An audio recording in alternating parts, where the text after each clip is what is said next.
When I grow up, I want to work for a woke company, like super woke. When I grow up, I want to be hired based on what I look like, rather than my skills. I want to be judged By my political beliefs. I want to get promoted based on my chromosomes. When I grow up, I want to be offended by my coworkers and walk around the office on eggshells and have my words policed by HR. Words like grandfather, peanut gallery, long time no see, no can do. When I grow up, I want to be obsessed with emotional safety and do workplace sensitivity training all day long. When I grow up, I want to climb the corporate ladder just by following the crowd. I want to be a conformist. I want to weaponize my pronouns.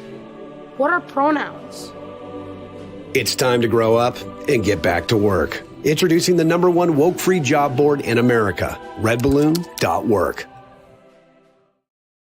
Today we are going to be talking about the Kyle Rittenhouse Always Ready bundle available at armoredrepublic.com. It's a very practical kit, including everything that you need all the way from hydration to first aid to general purpose to magazine holders and to a very comfortable plate carrier. So included is the Testudo Gen 3 plate carrier, and we also have 2 C3 plates that I've included in the bundle. So these plates are multi-curve, multi-hit ceramic, so they can take multiple rounds. I really like these plates because it's going to offer level 4 protection. Thank you guys for watching. Again, you can go to armoredrepublic.com, linked below, and you can purchase your Kyle Rittenhouse Always Ready bundle today. So, do you know about Tiananmen Square? Well, you're going to learn today. We got Missionary Ben here to walk us through why it's important and how we maybe can avoid one here in America. Bro. Because let's get to that point. Thank you, sir, for being here, Ben. Good to be here. Yes, it's filling in for Pastor Toby, who's not here. He's making a government. He's got a podcast on our Fight Lefties Network now. Well, you know, I didn't know because nobody told me that he was going to have a podcast here. What's your podcast called? China Compass. China Compass. And what's the goal of it? What are you going to be talking about? The goal is to look at some current events every day in the podcast. Every week we go to the podcast, look at some current events through the lens of somebody who's been in China for 15 or so years, to explain things that sometimes people here just don't understand what's going on and what's going on behind the scenes and different things. Oh, then, wow. And then we're going to go deep once a week into a different province of China to look at, to teach people about the different places in China so they can pray more effectively for China. If I asked you, Knox, how many Chinese cities can you name off the top of your head? How many? How long would the list be? What? Beijing? Tokyo. Tokyo. Yeah. Whoa. So it's a joke. How are we going to pray for China? We don't have any idea what's actually there. And that's not fair. And that's not fair. I can still pray for China. I can still pray for China. I mean, just not specifically. Though. Well, you know. All right. The spirit works, guys. bro. You listen to Cross Politics because you want to make an impact. That impact requires time and money. Allows to introduce you to Dominion Wealth. Love those guys. Had a conference call with them. I see. This is one of those ads say, we need more of your money, so let's make sure you can get more money. So do Dominion Wealth so you can get a better club membership at Cross Politics. They can't buy you. Yeah. Where am I? They can't buy you more time, but they can help you build wealth over time with holistic financial strategies, including budgeting, insurance, investments, estate planning, and more. The mission of Dominion Wealth is not to just help individuals, but to help the broader Christian community. I wish Toby was here to read ads, so I'm not very good at this. We all do. They educate, advise, and build plans, but more of you are listening to this ad because I'm doing such a bad job with it. To reduce your donations to Caesar so you can maximize your gift to God with strategies like family banking and capital maximization growth strategies. Bunch of big words I didn't learn in college. No matter your tax bracket, there are solutions for every fiscal stage of life at Dominion and for your children. If you and your spouse want to take dominion over your finances, book a complimentary consultation at reformed.money. They own that. I love that. Reformed.money. From baptism to burial. That's good. Dominion has you covered. Once again, that is reformed.money to book your complimentary consultation. Check them out. I have another one, but this is actually important to our own desires and what we want you to do. I think the other one is too. That's an important one too. Check those guys out. God the Father is waiting and looking down the road for all his prodigal sons to return. Will prodigal America return to the Father in repentance, confessing that Jesus Christ is Lord, or will we fall to our own destruction and become a pillar of salt as a memorial for other nations? Ouch. Join us on Reformation Weekend, October 31st through November 2nd in Fort Worth, Texas, for the annual Fight, Laugh, Feast Prodigal American Conference. You'll spend the weekend hearing from George Grant, Dr. George Grant, Pastor Dusty Devers, and Legislator Dusty Devers, Steve Dace, Dr. James White, Pastor Doug Wilson, Pastor Toby, our live show, psalm singing, feasting for good food and beer and all that good stuff. Go to prodigalamerica.com to check that out. Early registration, second phase of early registration ends July 1st. So sign up. We'd love to see thousands of you there in Fort Worth, and part of it is like make a statement. You know, the presidential election is about 2-3 days after our conference. Yep. And I think one of the statements we need to make is that we trust in Lord our God. We don't trust in Biden. We don't trust in Trump. We don't trust in chariots, horses. We trust in Lord our God. And I think that's really important for what's going to be happening in November. And we've tried our very best to lower the price of tickets so that we can make it as affordable as possible. That you can show up there and so go check it out. Yep. All right. So Missionary Ben was deported from China in 2018 after serving as a missionary for 15 years in Gansu Province. Did I say that right? Gansu? Gansu. His passion is to help Christians pray more strategically for China. Prayforchina.us. Is that your website? Yeah, that's one of our websites. Yeah. Okay. While also helping to mobilize a new generation of missionaries from both the Latin America and English-speaking world. Praygivego.us. Yeah, praygivego.us is kind of like a landing page where you can get links to different things we're doing, different books that I've helped to publish, and different things regarding all missions related. But praygivego.us. Yeah. Praygivego.us, and also a new our newest podcast on the Fight Laugh Feast Network, Compass China Compass China Compass. Oh, not Compass China Compass Cinema. Compass Cinema. My buddy runs a company called Compass Cinema. So China Compass. And you can actually find it in our app, on the network. And 8 shows are dropped already, so you got to do some catching up. 7 have dropped. I think 1 today will drop sometime right after the show. Okay, awesome. So we are, this is actually, I didn't know this until last week. You texted me, hey, can I come on the show next week? I'm going to be in town. This is actually the anniversary, the 3rd and 4th, June 3rd and 4th is the anniversary of Tiananmen Square Massacre. And it's... I mean, China doesn't call it a massacre. That, by the way, just they don't like that term. So they call it. You won't find that in Chinese search. They call it reorganization. Reorg. They call it quelling a peaceful protest. You know, quelling protests and stuff like that. There. Yeah. But did they at least call it peaceful? No. Well, they say it wasn't peaceful. They say it was peaceful. They say it wasn't, and that's why they use violence to quell it. So actually, I mean, the only thing when I think of Tiananmen Square, I think of that dude standing in front of a tank, like the very iconic. And I know that there was like a protest and some people died. 1989. Yep, it was 35 years ago today. That's the 35th anniversary. Wow. So just educate me on like what was Tiananmen Square, and am I even pronouncing it right? All about. Yeah, not quite right, but it's okay. As good as Americans are going to do. Tiananmen is the proper pronunciation. Tiananmen literally means gate of heavenly peace. And and it refers to the old city gates that surrounded Beijing, the old Beijing. And the square is set right next to one of those old city gates.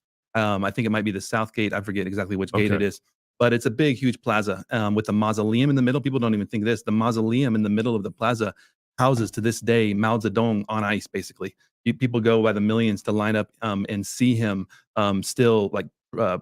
Not on ice really, but they've done something to where it looks like it's his real body sitting there, and people go see from a high vantage point looking down at his casket with his body still there on ice. That's in Tiananmen Square. To the north of Tiananmen Square is the Forbidden City. It's kind of a big tourist thing where it's the old buildings that you think about when you think of old China. Okay. And there's big government buildings nearby. So it's right in the heart of Beijing, the most important plaza there, huge plaza. And what happened is in 1989, there was a burgeoning kind of liberalism, but for China, liberalism meant going more democratic. There was a push for that. So students were gathering from all over China in Beijing and beginning just to demand more rights, to demand a more opening, a change of the political government. And it was making the leadership very uncomfortable, but they didn't know how to stop it because they had opened up China already to capitalistic endeavors, 10 years previous. So they're opening up in one way, trying to make the money, but they're the people are also pushing then for rights and democratic rights, freedom of press, freedom of speech, those kind of things. and that began to gain steam all throughout the 80s and up until 89. Can I especially. just ask, where did that come from? Where did the need or want for democracy start to develop and come from? I think it came with the capitalistic opening. People began to realize, that it didn't match what they had been taught ideologically. So people are pushing, and people are getting, even though China was closed off to the West in many ways, they understood what America was. America in Chinese means literally the name translates to the beautiful country. And so people, even when they'd hear about America, they would think it's a place that's more beautiful than we are. Obviously, it's the land of promise, like a land that you can fulfill your dreams. So people wanted to have that, and it was idealistic in a sense. They didn't realize what the Chinese government really was willing to do to keep that from happening. And so a lot of the students who ended up being massacred and run out and run off really did think they were going to bring about change, and they didn't realize they were still up against this big bad dragon that really didn't want to lose power no matter what. So capitalism comes in, makes people want to have a different kind of government because of the freedom that comes. I think there's a connection that I can't prove it necessarily, but yeah, because China left its true communist, socialistic, where everyone shared everything. That stopped in the late 70s, early 80s. There was reform, economic reform, that's what they called it, and that was already going for 10 years when Tiananmen Square happened. And so that was pushing people to want more and more. And people really did think that China was going to open up and go the way of the Soviet Union, maybe.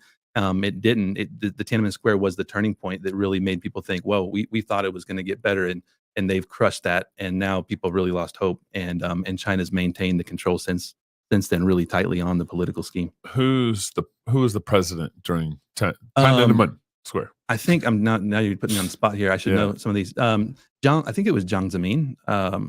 Was the one? Well, who was the guy's name?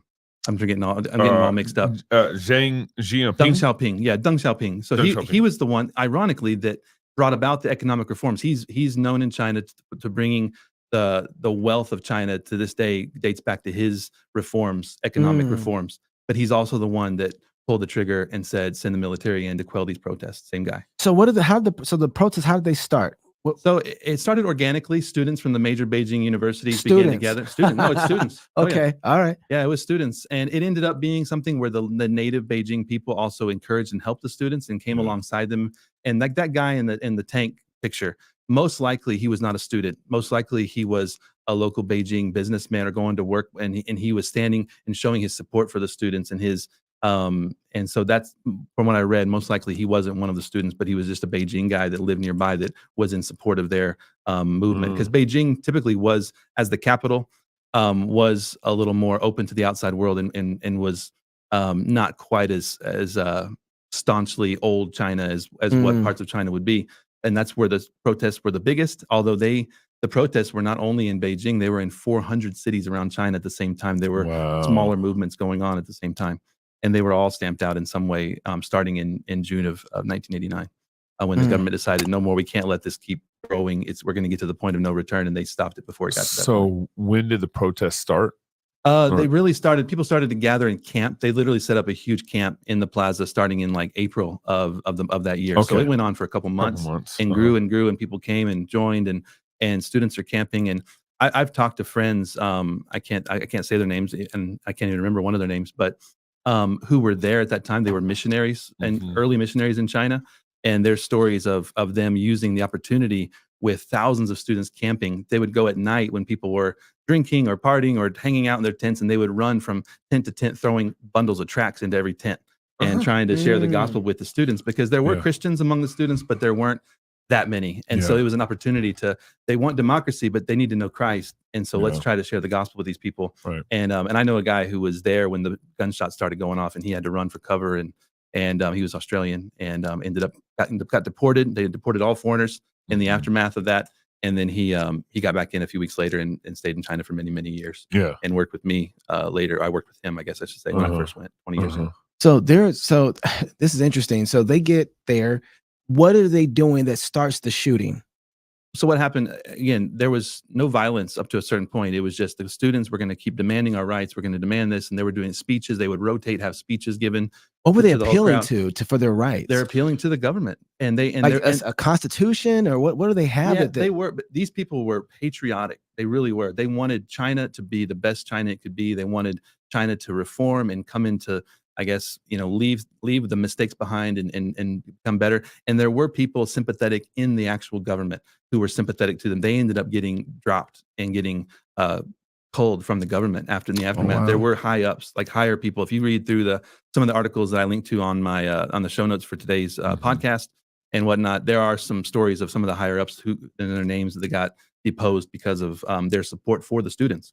So there were government sympathizers with the students as well. So they were appealing to their government to allow them to peacefully bring about some sort of reform. The students didn't want it to be violent. They wanted it to be a peaceful reform. Let's grow up, and stop being what we were and be something different. And so, do you have any idea of like they have any markings of what those reforms were? Do they have anything they were, or just like let's have a conversation? It was real basic stuff. More freedom of the press, freedom of speech. Just really basic, really basic stuff that we take massively for granted. They were just saying, can we get freedom of the press?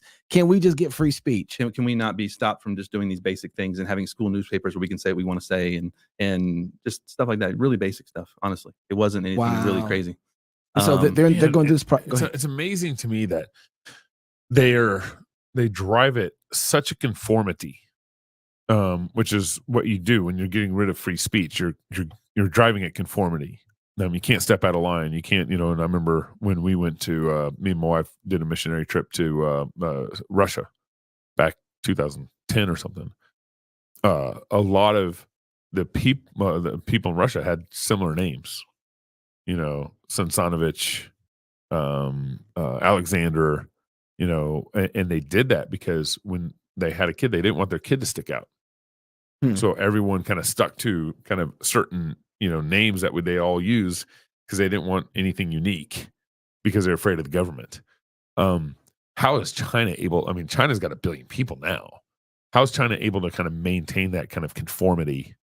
It really is through fear. I mean, this whole event really did. They arrested, they killed many, and then they arrested many more that were left that weren't killed and that were trying to run and hide after the protests. And that kind of event did go through the culture at large and warn people. It was a warning: don't you dare do this kind of thing again, and stay in your place. And what China, practically how they control people is the Communist Party has branches and arms all the way down to the village level.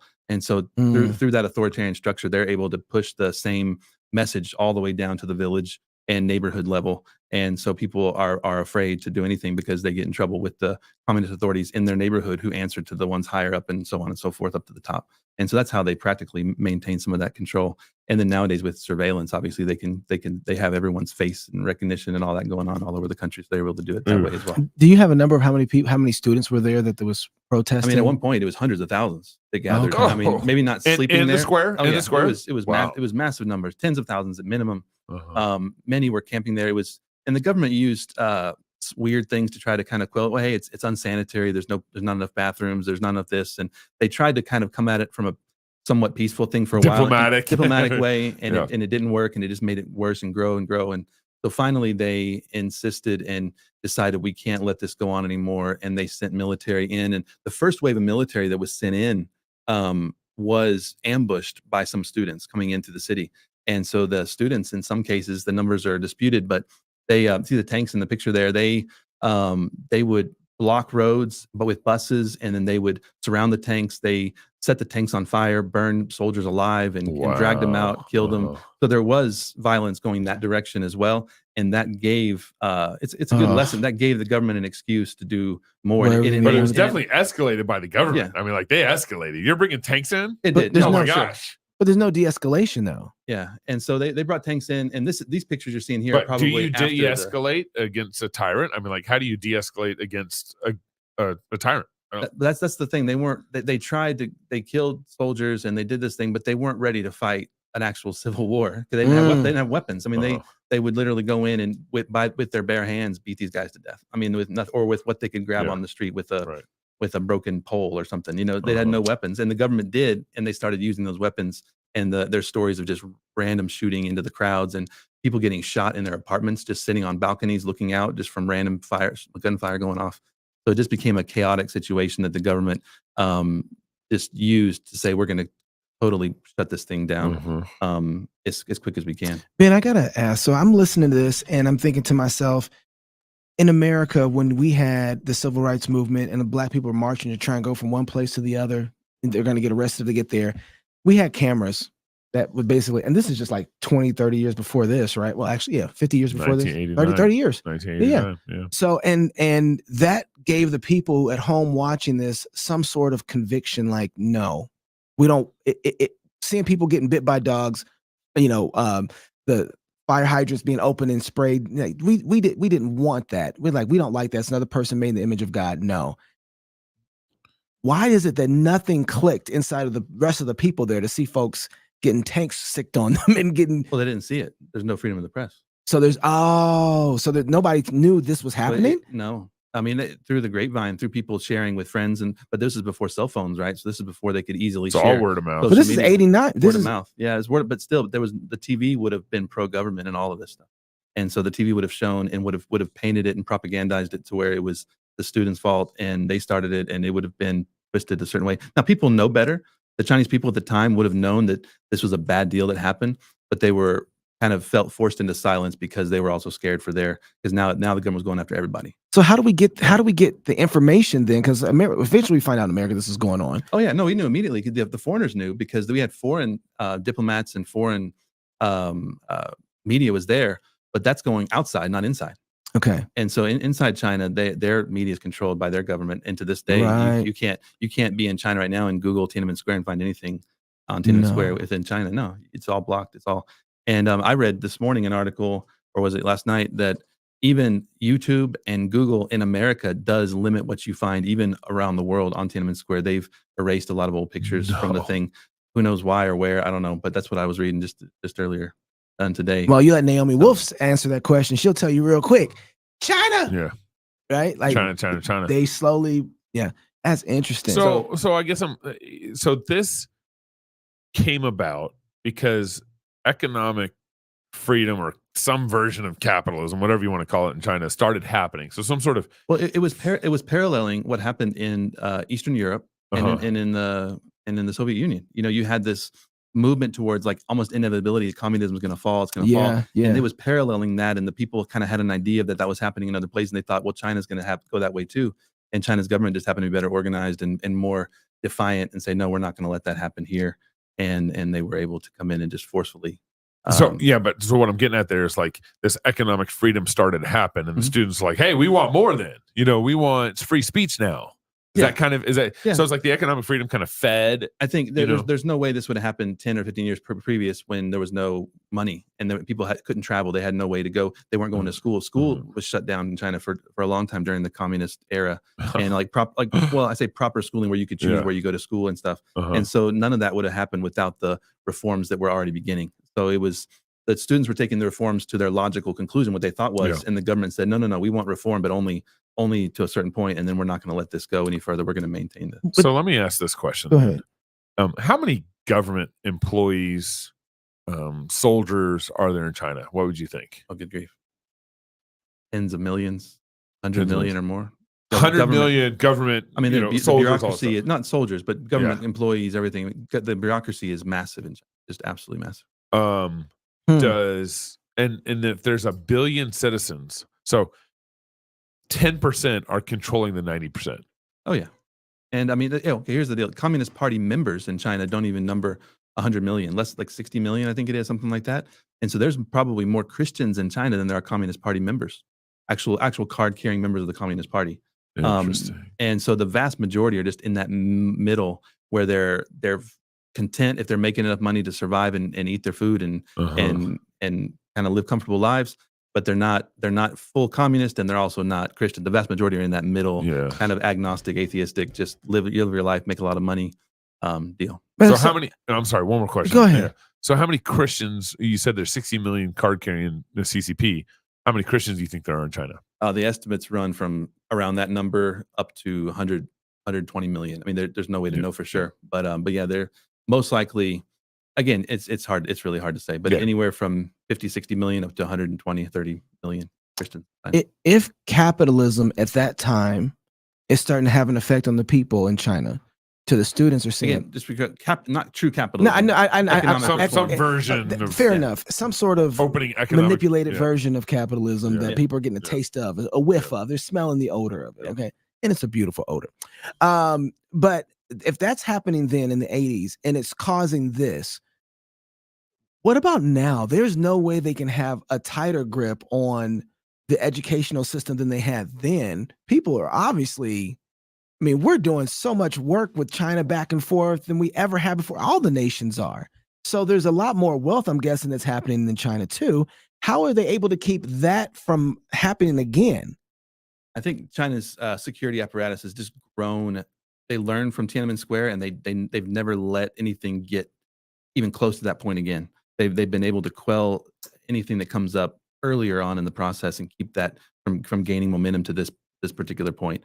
There's never been anything quite like that. So as it grows, they grow as well. Yeah. They continue to grow. Because they're also making money. And they can afford to then put cameras everywhere and hire more people to make sure that there's spies in all the schools and all the classrooms and places to make sure nothing gets going again.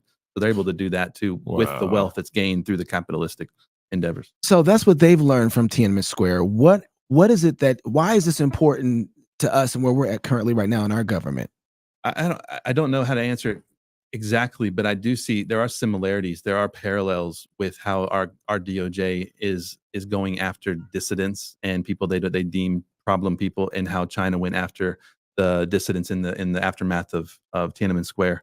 You see the January 6th people, how they've been like, it feels almost like they've taken China's playbook. Is how do we track these people down? How do we put them away? How do we scare other people from wanting to be pro government, pro US, and pro whatever, and show up to an event? Yeah, show up to an event. And so they're really, it seems like they've learned something from that, because it's very similar. You wouldn't feel safe nowadays going to an event at the Capitol, would you? You wouldn't feel like, right. No, you're right. You feel like they're going to come and track me, and they're going to know everything I did or say who I met with. And that's exactly what they did in the aftermath of Tiananmen Square. They were able to track people down and find people through the grave and arrest them and put them away, or in some cases execute them if they found out they had done anything they considered to be what's the word, treason against their government. Yeah, they were many students were executed, and people in the city. And so they were able to they did more, but there are parallels with how our current DOJ is going after people they deem not on their side. Was China more receptive to the version of economic freedom they were starting to see than the gospel? And what I'm getting at here, it seems like, I mean, you don't get out of this kind of communism without the gospel. Mm-hmm. This just festers. This kind of satanic power will keep controls as long as possible, and the only way you get out of this through the gospel. It seems to me like China hasn't wanted the gospel enough. China hasn't desired the gospel enough. That they wanted their economic freedoms, and then they wanted their free speech freedoms, but they didn't want Jesus. There was, I mean, the revival that happened in the 80s started out, and there was a revival in the intellectual circles and the schools, and there were some Christians involved in the protests. There were, I remember when Doug was on Tucker, yeah, he mentioned something about baptisms in Beijing and Tiananmen Square. Did you remember hearing that? I did, in his yeah. interview? And I tried to find the source for that. I haven't asked Doug specifically about it. I saw him at church the other day. I should have asked him about it, where he got that information from. I couldn't find where that is, where there's like mass baptisms in the plaza. Doesn't sound crazy, but it doesn't mean that there was a Christian event, but there were Christians involved there, because the universities had a lot of Christians in the universities in China, proportionately a lot of Christians. But the big revival in China you hear about happened mostly in the rural areas, in some of the provinces that are like the central China provinces. So those revivals they happened among the poor, among the people that necessarily weren't benefiting from the economic upswing. And so it never really connected. You could say that China did at certain points, certain areas, want the gospel more than they wanted the reform and wanted the capitalism. But overall, the capitalism has won out, and people now are more content to have money and to make money and to have a home and have good food to eat than they are to have true freedom, whether that's freedom politically or freedom in Christ. They're more content to have what they want. They want money. Money is the god in China these days. Money is, I mean, yeah. So how does this... I had a taxi driver literally tell me that. I'm trying to witness to him, and he said, oh, I believe in, and he literally said, 我相信钱, doing this like that. But that's me. I believe in money. Big smile on his face, and he thought it was funny. So how does this get us to Pastor Wang Yi? He's been in jail for 5 years now, 4 years, 5 years, something like that. 5 or 6. And he got imprisoned for having an underground church and wouldn't shut down. Is Tiananmen Square connected to what's going on in the church now in China? His trajectory is the ideal trajectory of somebody who had been involved in Tiananmen Square, because I'm sure he was probably somehow involved in that movement because of his background before he was a Christian. And then he eventually found Christ and began to make and look for reforms in the right direction through Christ. And so he would be the example of somebody who came through that and has found the right direction, has found Christ through it. There were a lot of people like him that were politically motivated early on and through the whole thing, and they got disillusioned when that all went down, and a lot of suicides, and a lot of people just went off the deep end, or they were actually killed or locked away for life. He's somebody that example. There is a remnant who came to Christ through that and are now, they're still promoting obviously a free China and different things, but they're also preaching the gospel, and they see that Christ obviously is the only true answer for China. Gabe, go ahead and read this ad, and then I have ask my question. Okay. You guys are aware that we have a new app. In fact, that's where you can get China Compass. If not, you should download it right now. Head on over to our app store, to your app store, not our app store. We should build one though, and type in Cross Politic, Fight, Laugh, Feast, or Pub TV. Once you find the app, you may need to update your app, or unfortunately for Droid users, you might need to delete your old Fight, Laugh, Feast app to onboard the new Fight, Laugh, Feast app and re-download it. Once downloaded, you'll be able to view or listen to our content on your mobile devices. FightLaughFeast.com. That's FightLaughFeast.com. We have all sorts of club content, which you can actually log in and access. And then we have all our podcasts on our network, which includes China Compass and Mark Dewey in the bullpen, and also the new eschatology guys that are on our podcast and everything. So you can get all that in the app. We prefer you to download the app and engage our content through the app, because YouTube tries to cancel us. Vimeo just canceled us 8 months ago. And so, download our app, type in Fight, Laugh, Feast, or Pub TV, or Cross Politic. Thank you. Do you, from where you see it at now, do you think that there's going to be a Reagan moment in China where we can see tear down this wall, Mr. Gorbachev? That's the prayer of many people. Yeah. But it doesn't seem like that's coming anytime soon. Just looking practically, the current dictator, Xi Jinping, he will rule probably for life unless something happens, unless the Lord obviously takes him out or whatever. But so he already, they did away with the 10-year terms they were doing within the Communist Party. They had elections, but it was within the party apparatus. They had elections, and it was 10 years. So Deng Xiaoping gave way to a guy named Jiang Zemin. Jiang Zemin gave way to Hu Jintao. Hu Jintao gave way to Xi Jinping currently, and his 10 years was up in 2022. But they changed the rules, so he's now in for another however many years, and it's going to probably continue like a Mao Zedong type thing as long as he decides he wants to be in that position.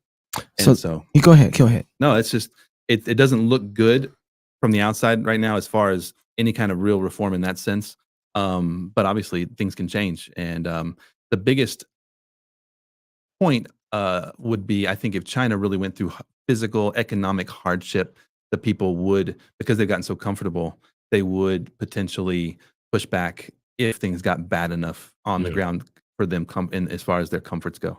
That's about the only thing I can see that would cause them to push back in a meaningful way against their government. Do you look at some of our legislation that we have here and the way that a lot of people do businesses, and you look do business, and you look and use like made in China or whatever, and you're like, oh my goodness, you guys are so perpetuating the kind of culture we need this to, how do you look at what we do here in America and see what's going on in China and say, man, are we helping? Are we not helping? What's your take on that? I mean, there's different ways to look at it. China rapes U.S. companies who go and do business there because they steal their technology. Yeah, they steal. They copy everything they do, and so it's a short-term gain for money, and then eventually they end up going out of business. China's goal is to put them out of business eventually, because they make all the same stuff in their own brands and everything.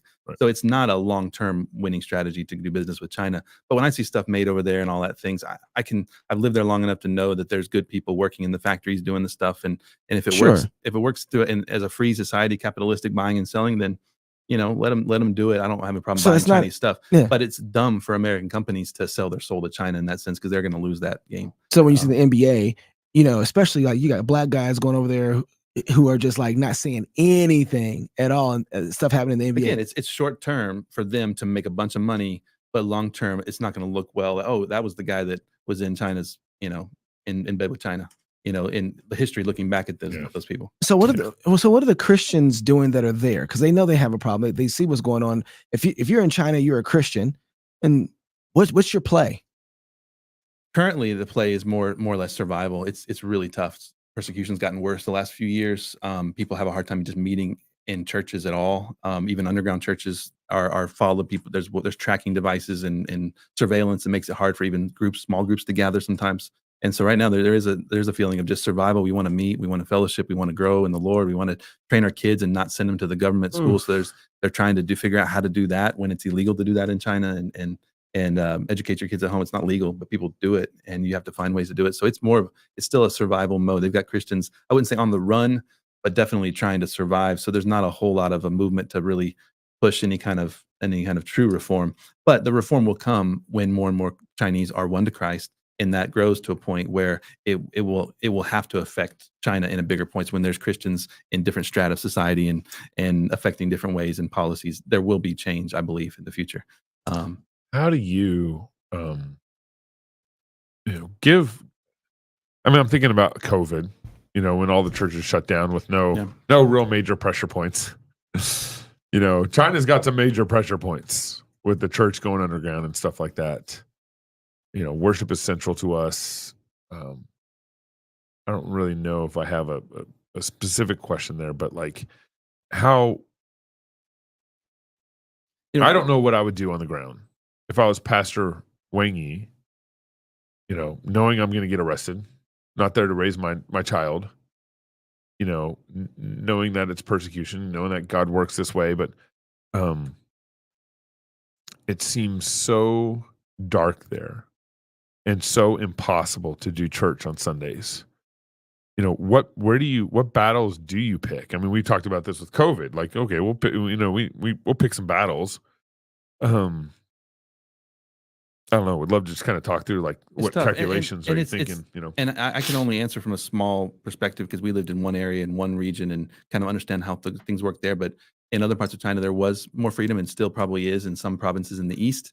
Generally, and in the West, there are less Christians in general, and they're having to hide out. And there's one city we lived in for years, and I never went to the local underground church once because it was too risky for them for to be seen. I remember you saying that, yeah. And risky for them. And one lady, because you're white and very obvious, and they're so deep underground, they just don't want to be known and have any chance of being found out in that way. And they've existed through all these years and decades of trouble and stuff. And there's other places in China where I've showed up at a church on a Sunday, and there's a big building, big, huge church building, and they allow it to be there because most of the people in that particular small town are Christians, and they just let them do their thing.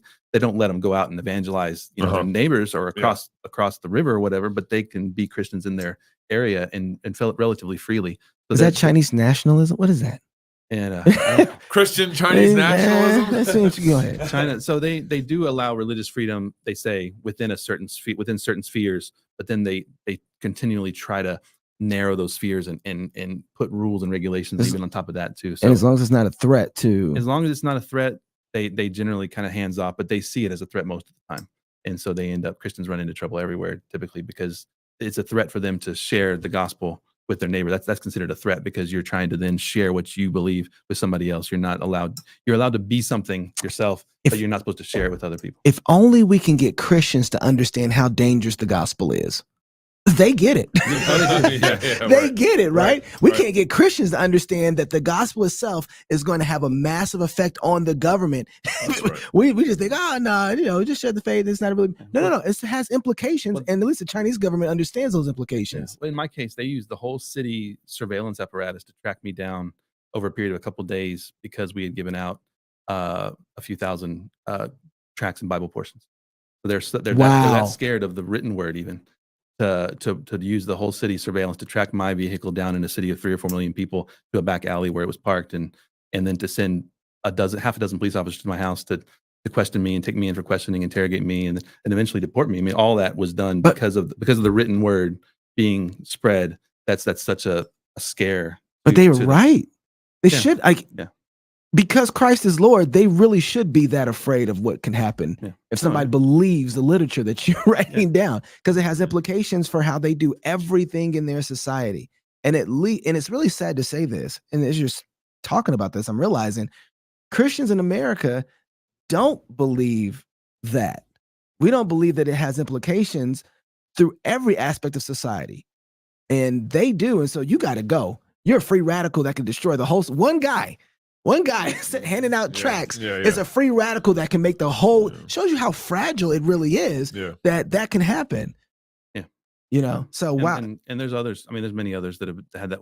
So even an English teacher who shares the gospel with their students and is found leading a little Bible study is kicked out and deported and can't come back. It's powerful because that's a dangerous thing. That's a national security issue, they can say. And it is. And it is. That's right. I mean, rightly, it really is a national security issue for them. You know, like that's, oh my goodness, David's here. If they're Goliath, that's what they're saying. So we've talked about, I mean, the COVID thing, it feels like there's some similarities just in at least how to think through things. But for us here in America, I mean, we're free speech, you know, freedom of religion is still supposed to be a thing, right? Freedom of the press. But we've also encouraged people, hey, if you don't have a post to fight from in your city, by post, we mean a good, solid church, Christian community. Yeah. If you don't have a post to fight from, then maybe retreat to a post to fight from. And we're in a free country, relatively. In China, how are you thinking through and counseling those on the ground to, you know, build community or orchestrate your lives in such a way where the gospel can still go out in a, you know, I think what's the play? I think the play is to retreat to the government that they can actually control, which is the home government and the family, because they've for generations, even the Christians have given their kids over to the government schools in China, and they've had the excuse that they've been forced to. But now they're realizing we can't just give them away that way because they're going to be turned into the enemy. And so that's a play that I'm hearing a lot in China is they're trying to teach their kids the gospel at home, take them out of the schools and train them up in the way. The Lord Brent Pinkle here in town, he's involved in some of that as well through his connections back in China. And that's, I think, that's the retreat. So you can't control the national government. You can't even really control the local government. You have the church government, but even that in some cases has been broken apart where they've had to split into small groups, almost like household groups, just small numbers. And so that's where they're at in many cases, trying to regroup and say, how do we start here and make this strong? And then from there, we can then begin to connect and build healthy churches. And that will eventually impact the society. So if I'm hearing you correctly, they don't have a child policy there, right? Like not anymore. Not officially. I think you can't have unlimited number of kids, but there's still some rule somewhere, but it's not the one child thing anymore. Okay. So it's still a limit on how many kids you can have. I think there's still a limit in most places. I don't. Okay. So they've changed the laws a lot in recent years. If I'm hearing you correctly, the way that this really kind of falls have is some kids, baptize them. You're having children and you're discipling them. And then eventually you're hoping that just kind of over time you're phasing out. And that's hard. Even that's a battle because it's illegal to not put your kids in school. And so they're running risks of losing jobs and losing homes and getting arrested even for not putting their kids in school. So even that's a hard play to run. So, but if you got your kids in school, you're still having to fight both whatever they're teaching them, and you're gonna. So, but that's kind of your only play, really, as far as what you can do there on the ground. Wow. But here's the thing: most Chinese Christians, that 100 million, whatever number, the vast majority are still sending their kids to school, Chinese schools. So they're going to lose a lot of those kids. How do you? Okay, so because they're just. I mean, the vast majority are from who knows what backgrounds, religious and Christian. They're Christian. Broadly Christian, but the numbers that are really running these plays that are helpful plays are relatively small. So how do you cancel a family? All right. You have, let's say you're allowed to have 4 kids. You have 4 kids in China. And that's really rare, but it's starting to happen a little bit. Yeah. But it's rare. And then if you don't send them to public school, you're going to be going to jail. I mean, again, not quite that way, but there's pressure to do that. The government comes and they threaten you in different ways. They make you think they're going to put you. I mean, there's different things they do. It's not just cut and dry. You're off. So do you recommend, put your kids in the schools, but here's how you handle family life when everybody's home? I think that's a place some people have to do just when they just don't have a choice. But I keep hearing, I do hear in urban settings from Chinese Christian churches and families that they're finding ways to do Christian education. And it's risky and they run some risks and the leaders run risks, but they are finding ways to do it. But again, it's not large numbers of people. I don't think, but there is a movement to try to do that. So, man, every time we talk about this, I always feel like my problems really are so small. Yeah, that's right. And I have so many advantages I'm not taking advantage of. Right. I've so many options, so many plays to run that are, I mean, we got freedom of the press, we got, and of Freedom course of there's some religion. erosion there and we don't like it, but Right. man, God has been really kind to us. How can we pray for our brothers over there? And then maybe a strategic point to help. I don't know even how to help, but at least be praying. It seems like prayer is like the best option we have at this point. Yeah, well, definitely praying. And one of the things I like to teach and share. Can I plug this little book? I was going to ask you about these two books. So this is my own story of being deported and arrested in China. You can have that if you want. Knox. I do. Are you going to sign it for me? I will if you want. Although I can't. Unbeaten. So I'll tell you why the title Unbeaten. It's not something like, hey, look at me, I'm unbeaten. It's literally what the police told me when I was there. I was being interrogated by the police, and the guy looked at me after hours of interrogation, and he said to me, "Hey, why aren't you cooperating with us? Why don't you tell us more that we're asking? It's not like we're going to beat you or anything." Ha ha ha. He laughs, and he mocked the fact that they weren't going to beat me as an American. And I was sitting there trying to be quiet, not answering his question. But I stood up and I looked him in the eye and said, "You kid, you're not going to beat me. I know you're not going to beat me, but you beat your own people. If it was a Christian here, you beat them, or you kill Christians." And so I called him out on that mocking thing. And so, yeah, I'm unbeaten. That's the point of that title. I'm unbeaten, but the Chinese church is not unbeaten. They've been beaten down, but they are unbeaten. In one sense, they are, because they're staying faithful even in the midst of the persecution they're facing there as well. So this just tells my story in the book of all that went on, my arrest, deportation from China a few years ago. You can get that at unbeaten.vip is the website for that. Unbeaten.vip. Unbeaten.vip. Okay. And but I wanted to mention that reason I put an appendix in there. It's a message that I preach often about prayer for the persecuted church, and it's based on Hebrews 13:3. And so what I try to encourage Christians to do is put yourself in the shoes of the people you're praying for. Like, really do it. We read Hebrews 13:3 and we kind of pass it. We don't actually stop and do it. Can't do it. I'm about to cry. Nope. Because Knox, if you put yourself in the prison cell with Wang Yi, but think about it. You sit there with him for a while, and you think about how would you want others to pray for you and your family that's not in prison, and your son who's grown up without your dad. How would you pray for them if you were literally sitting next to him? Hebrews 13:3 says, "Remember those who are in prison, as though in prison with them, and those who are mistreated, since you are also in the body." So I go through that in that message, but again, the point is, you pray for the persecuted church, but you put yourself in their shoes. You pray for the pastors, but any person, any mother, any grandmother can pray for the mothers and grandmothers who have lost children, who have their son in prison or whatever. You can put yourself in any of their shoes and begin to pray from their perspective. Try to put yourself in their shoes, bro. That's heavy. And pray in that way. Thank you for that. That's my best encouragement for that particular thing. One thing specifically, if I can, we're talking about Beijing today.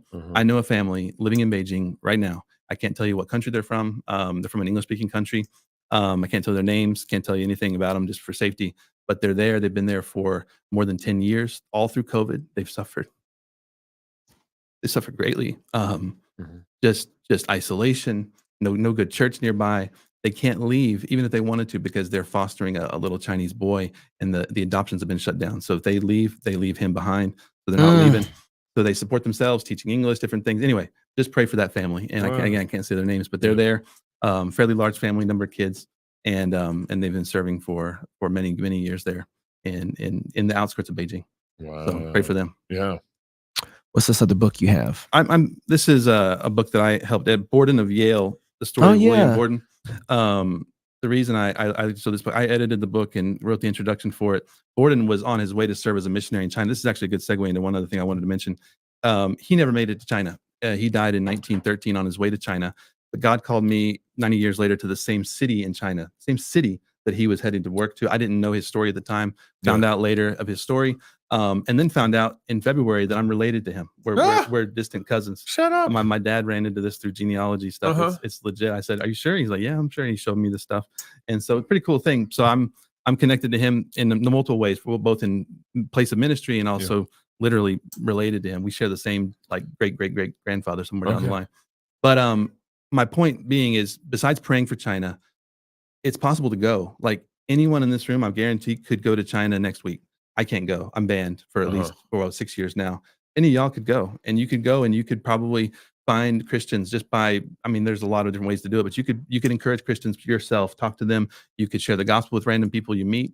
You could pray, whatever. So anybody can go almost to China. They're trying to make it easier. They're trying to get tourists back in there. So there's no reason most people can't go at least once. Because they shut down for a number of years. 20, Yeah, they did. 21, They're 22, open. 20. They've been open for over a year, and they're encouraging tourists to go. European countries are, a bunch of them now are no visa. They can just fly to China without a visa anytime. A lot of the European countries, not America, unfortunately, but so yeah, I'd say pray, but also pray about potentially going in a strategic way to go and help and serve in different ways. There's ways to go and do that. And if people want to know more about that, you can follow our podcast. Look at the show notes. I've got my contact information in the show notes of the podcast, China Compass, and I can give you some advice on how to go about doing that if you want to do something like that with China.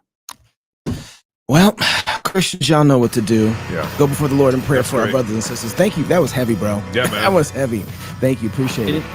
I was saying, any crazy questions you wanted to say for an overtime or something? Maybe. If you got some answers you just want to give for I don't know. overtime. Hold on, let's find out. If you're single, get married. If you're married, have some kids. You have kids, go baptize them. Until next week, love God with all your heart, soul, mind, and strength. Love your neighbor as yourself. Go fight, laugh, and feast. This is Cross Politic.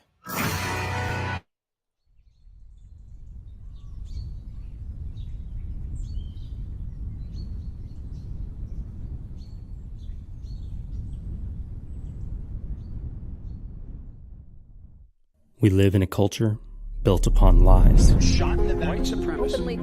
truth, beauty, and goodness have been ripped from their foundations and left to each man to determine for himself.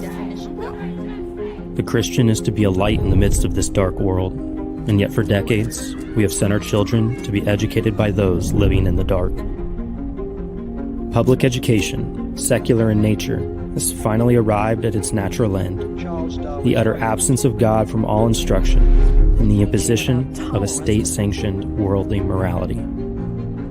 Some labor to reform public education, battling school boards, lawmakers, and the ever-evolving ideologies of modern education. We seek a different way. Not a new way, but rather a tested one, a proven one, an ancient one. One rooted in the Word of God, guided by history, pursuant of truth and excellent in everything. One that for centuries past has developed the greatest minds of every generation. We aspire to resurrect the educational paradigms of old, partnering with Christian parents in raising virtuous, eloquent, and wise young men and women by providing them with a Christ-centered and classical education. While the world around us grasps for something novel to save them, we will stand firm upon the rock which we know does not fail.